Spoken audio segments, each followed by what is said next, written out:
parachute escape from a flying 727 somewhere between wings. A search was made of the plane immediately. We don't know who he was, where he came from, or where he went. I expect that we'll keep looking until we find him or find out what happened.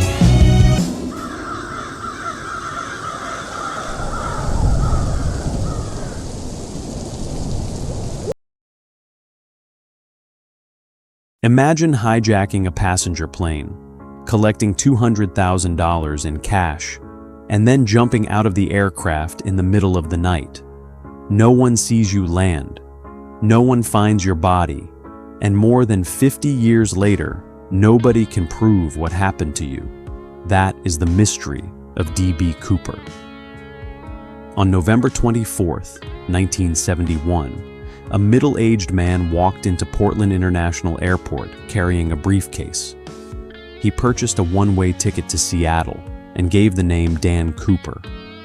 He looked completely ordinary. Dark suit, white shirt, black tie. Nothing about him suggested that he was about to commit one of the most famous unsolved crimes in American history. After boarding Northwest Orient Airlines Flight 305, Cooper took a seat near the back of the plane. He ordered a drink and smoked a cigarette. Then, shortly after takeoff, he handed a flight attendant an envelope.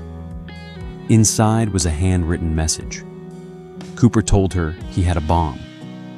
He opened his briefcase just enough to reveal what appeared to be sticks of dynamite.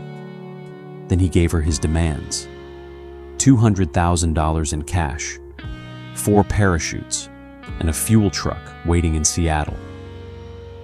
The demands were passed to the cockpit, and suddenly the flight became a hostage situation. But Cooper remained calm. While authorities on the ground gathered the ransom and parachutes, Flight 305 circled near Seattle. Eventually, $200,000 in $20 bills was ready. The parachutes were ready too. The aircraft landed after sunset and was moved to a remote section of the airport. Cooper received the money and parachutes. Then he did something unexpected. He allowed the passengers to leave. Only the crew remained. But Cooper had another plan. He ordered the aircraft to continue toward Mexico City. There was a problem. The plane couldn't fly that distance non-stop under the conditions he demanded. So they agreed to make a refueling stop in Reno, Nevada. Cooper also wanted the rear staircase of the Boeing 727 left extended during flight. That detail was extremely important, because Cooper wasn't planning to escape through a normal aircraft door. He intended to jump. The plane took off again, and shortly afterward, Cooper told the remaining flight attendant to return to the cockpit. He wanted to be left alone. The cockpit door closed. Cooper was now somewhere behind it, carrying the ransom and a parachute. Nobody watched him. Nobody saw exactly what happened next. But during the flight, the crew noticed an unusual movement in the aircraft. Later, investigators believed it may have been caused by Cooper's jump. When Flight 305 finally landed in Reno, the crew entered the rear of the aircraft. Cooper was gone. So was the money. The bomb was gone too.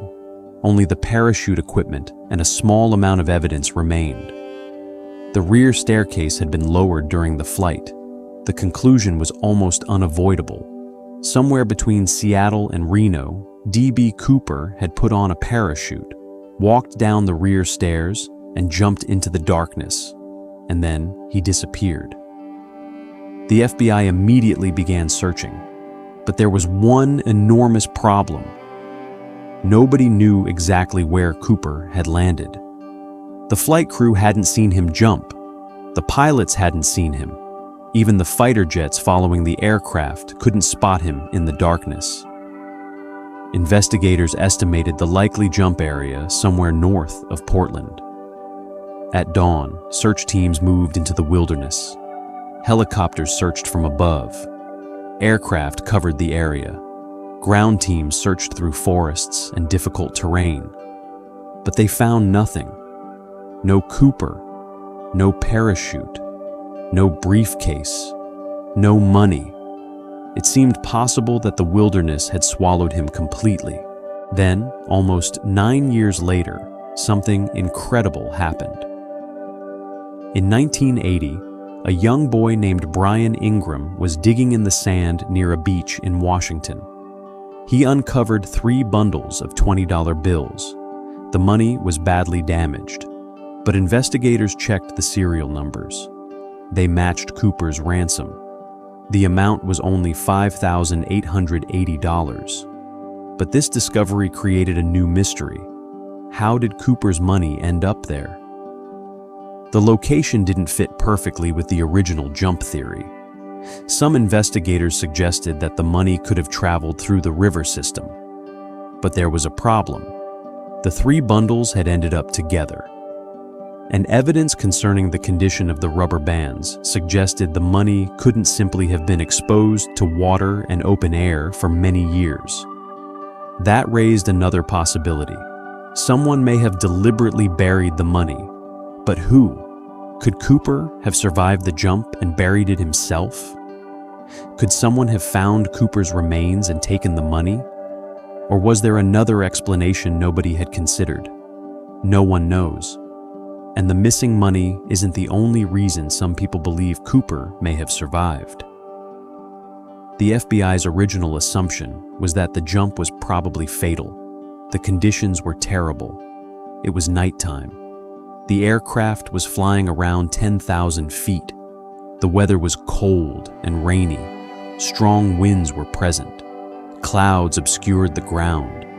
And Cooper was wearing a business suit and ordinary shoes. He also had no way to steer his parachute precisely toward a safe landing location. If he survived the jump, he still had to cross a remote forest in late November while carrying a heavy bag of cash. On the surface, it sounds almost impossible. But there are details suggesting Cooper may have known more about parachuting and aircraft than an ordinary criminal would. He specifically chose a Boeing 727. That aircraft had a rear staircase that could be lowered during flight. He appeared to understand how the aircraft worked. He also seemed familiar with the geography around Seattle. Some researchers have suggested that he may have had military experience. Others have even proposed intelligence connections. None of these theories have ever been proven. And then there is the question of his name. The hijacker called himself Dan Cooper. The name D.B. Cooper came from a reporting mistake. A different man named D.B. Cooper was briefly investigated, but he was quickly eliminated.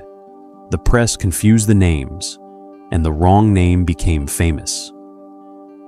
Over the years, thousands of people were considered possible suspects. One was Robert Rackstraw, a former Army paratrooper and helicopter pilot with experience around explosives. He had several characteristics that seemed to fit, but he was much younger than the man witnesses described. Then there was Kenneth Christensen. He had worked for Northwest Airlines and had military parachuting experience. He was also around the right age. His family later discovered a large amount of money, and one flight attendant thought he resembled Cooper. But his physical description didn't match perfectly, and there was no solid evidence connecting him to the crime. Another famous suspect was Richard McCoy. Only months after the Cooper hijacking, McCoy hijacked another Boeing 727. He demanded parachutes and escaped through the rear staircase. The similarities were remarkable, but McCoy was younger, an experienced skydiver, and had different physical characteristics. The flight attendants who had seen Cooper were also confident McCoy wasn't him. Then came other suspects, including Dwayne Weber and William Smith. Each had intriguing connections, military backgrounds, possible motives, physical similarities, suspicious statements. But every theory eventually ran into the same problem. There was never enough evidence. And that is what makes the D.B. Cooper case so frustrating. The investigators had evidence. They had his tie. They had cigarette butts. They had fingerprints and DNA-related evidence. They had the ransom serial numbers. But none of it gave them a confirmed identity. Even potentially valuable evidence was eventually lost. Decades passed. The searches continued. The suspects changed. The theories multiplied. But Cooper himself never appeared. In 2016, the FBI officially closed its active investigation. Yet closing the case didn't answer the biggest question. Did D.B. Cooper die that night, or did he survive? If he died, where is his body? If he survived, how did he disappear so completely? And what happened to the remaining ransom? Maybe Cooper was killed by the jump, and the wilderness simply hid the evidence. Maybe he survived and quietly disappeared into ordinary life. Maybe the money found at Tina Bar was deliberately buried by him. Or maybe someone else found it first. After more than 50 years, we still don't know. What we do know is this. A man entered a plane under the name Dan Cooper. He hijacked it. He collected $200,000. He demanded parachutes. He waited until the aircraft was flying through the darkness. Then he walked down the rear staircase and disappeared. No confirmed body, no confirmed identity, no confirmed escape route. Just a handful of clues and one of the greatest unanswered questions in aviation history. D.B. Cooper didn't simply disappear from a plane. He disappeared from the story itself.